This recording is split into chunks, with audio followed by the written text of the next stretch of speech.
You're Yes. ready, and 10 minutes. 10 minutes. Yeah, unlike some other people, I actually didn't time my talk, but I did steal my husband's yoga timer. So I'm going to time myself counting down, and hopefully when you hear a bell, hopefully I'll be done. So Okay, well, we'll try take it that way. Okay.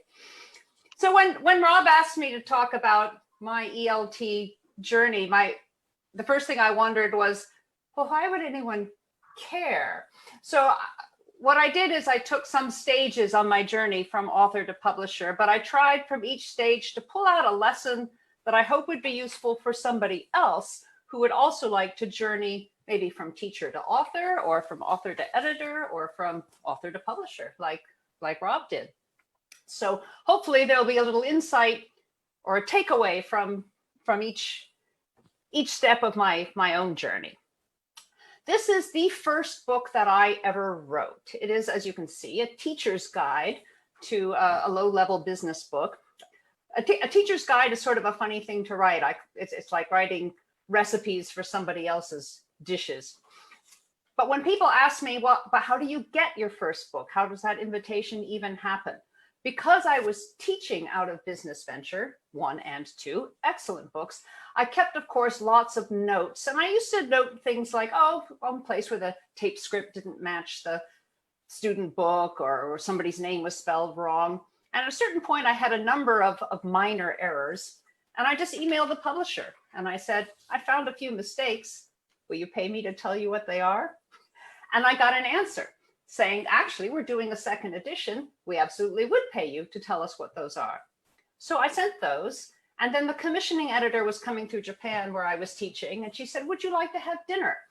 And I talked about my experiences teaching the book. And then she said, well, actually, when we do the second edition, the author is doing the student book and the workbook, doesn't have time to do the teacher's book. Would you write a sample and see if you would be an appropriate writer? And there I was.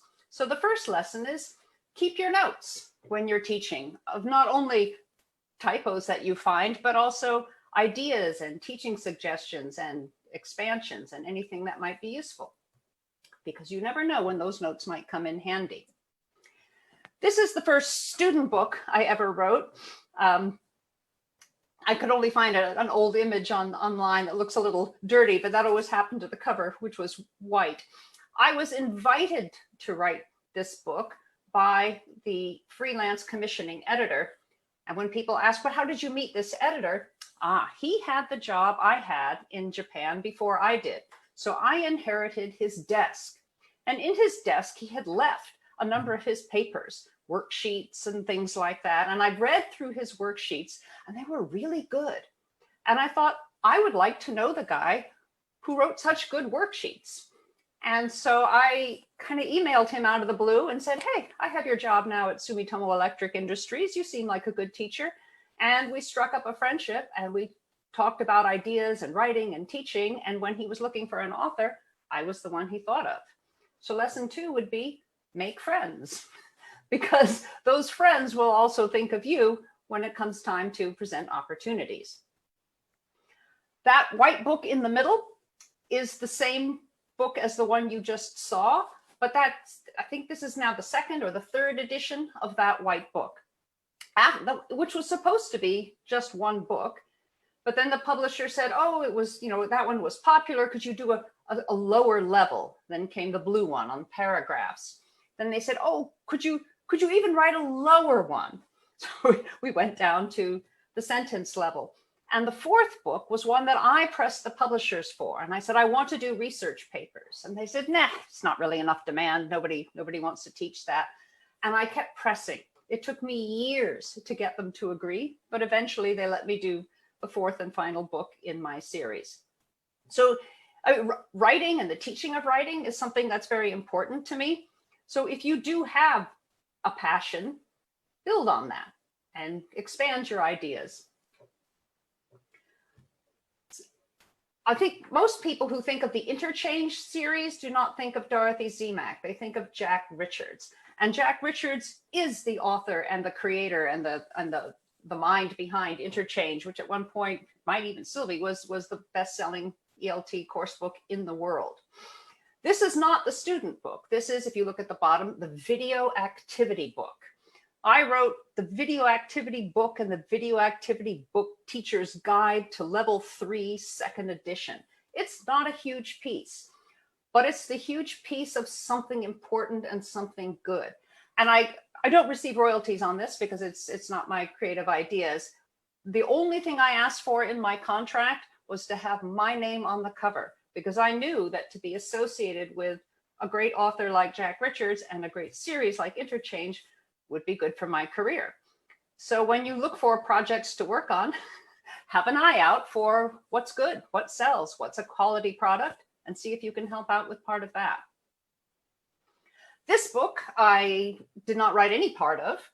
I worked as an editor on this. I spent 3 years working as a senior development editor for Cambridge University Press. And that taught me a lot about materials and the production side and the editing side of materials, but it also paid the bills. It's not easy to make a living as a full-time writer.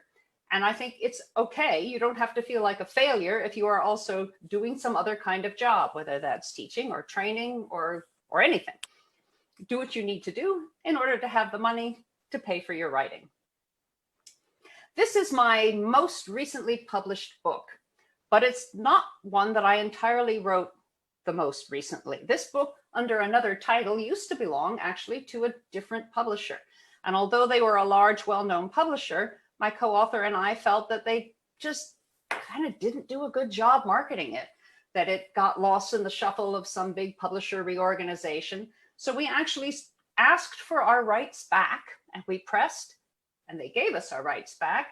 And then we looked around for who would be a good publisher. And this is what brought me to the world of Greek ELT publishing, because Express Publishing sponsored me as a plenary speaker for TESOL Greece one year. And then they said, would you like to see our office? And I said, yes, absolutely. I would love to see your offices. And as I went through their offices, talking with them, I left with a sample contract in my hand. And they have turned out to be wonderful to work with. And I'm very excited to have joined the Express Publishing family. And I do work with a lot of different publishers, but different publishers have different areas of expertise and different markets and whatnot. So be relentless in your search to find the best publisher for your materials. Sometimes the best publisher for materials might be you. I started publishing ELT materials 2012, I think, mostly to help a friend who was teaching at the University of Oregon, and her job description changed. And suddenly she needed to have publications. And we were having lunch one day and she was telling me how distressed she was. And she said, I can't find a research area, carry out research, find something of significance, submit it to a journal, get accepted, and have it published in 4 months. It's not possible. And I said, well, I can make a book in a week, and you write something for me. And she looked at me and she said, but I don't know anything. All I do is teach. And I said, but teaching is a thing. Teaching is a thing and learning is a thing. So I grabbed her and one other teacher who had the same problem with her job description changing. We went out to the coast, rented an apartment, got a couple bottles of wine and some salty snacks and some laptops, and we made 3 books in 3 days. And we just focused on what you need to teach writing or teach speaking or teach listening, or from the student's point of view, how to practice writing or practice grammar or practice listening. And I didn't know if they'd sell or not. I didn't care. I was just trying to save my friend's job. But the books did begin selling. We expanded the teacher's books into paperbacks as well. And other authors began approaching me and saying, oh, can I do the one on young learning? Could I write something for you on life skills? And now we have a whole series of books focused on teaching and learning. And I think we found a market niche of what teachers and learners need. They want just very clear, simple, cheap, affordable materials that don't have a long introduction about the history of grammar in America. They just want to know what to do in class. I also write my own books that I then publish. And I wrote those books that were the books I was trying to find. I work with MOOCs. I do a lot of networking on Facebook, and I wanted to find, a website where I could give people to look at, look at this great advice. And I couldn't find those materials anywhere. So I wound up writing them myself. So the lesson there is, when you find yourself trying to buy a book that doesn't exist, maybe you should be the one writing that book. I see the yoga timer has gone off, so I'm going to take my 30-second grace period that I hope Rob's going to give me. And I'm going to say the one thing that I'm perhaps proudest of in my ELT journey is that I have made a publishing company whose web address is right there. And I'm going to try to lure you all over to the Ways Goose Press site. And for one thing, you could learn what a Ways Goose is. And if you go on a little scavenger hunt and you find these two books, one of them is a graded reader at the B1 level. One of them is a little book that I wrote on using games. Those books are free. So if you click on any of the links there that take you to a store, you should be able to get both of those books free. And you can see what I do all day in my office. And that's it, Rob. Great. Of course, you have a grace period.